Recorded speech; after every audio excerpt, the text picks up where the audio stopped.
High viewers, welcome back to my channel. இன்றைக்கி என்னென்னா, என் husband வந்துட்டு ஃப்ரூட்ஸ் வாங்கிட்டு வந்திருக்காங்க. என்னென்ன ஃப்ரூட்ஸ்லாம் இருக்குது அதை அரேஞ்ச் பண்ணிடலாம்.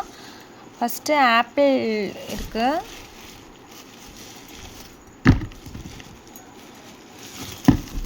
அப்புறமா வந்துட்டு ஆரஞ்சு, அப்புறம் வந்துட்டு இப்போது இது இந்த சீசன் அது பியர் அதானே.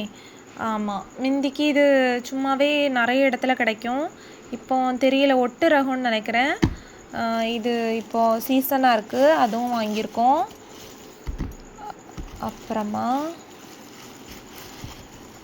எங்கள் வீட்டு குட்டீஸ்க்கு பிடிச்சது வந்துட்டு ஸ்வீட் கார்ன். எப்போவுமே விரும்பி சாப்பிடுவாங்க. காலையில் பிரேக்ஃபாஸ்ட்டுக்கே சும்மா ஸ்வீட் கார்னும் பட்டரும் போட்டு கொடுத்தாலே நல்லா சாப்பிடுவாங்க. அதனால ஸ்வீட் கார்ன் வாங்கியிருக்கோம். and more pear apples, orange apple. இப்போ நல்ல பேஸ்கெட்டில் போட்டாச்சு. இந்த வீடியோ பிடிச்சிருந்தா லைக் பண்ணுங்கள், ஷேர் பண்ணுங்கள் அண்ட் சப்ஸ்கிரைப் பண்ணுங்கள் நம்ம சேனலை மறக்காமல். தேங்க்யூ.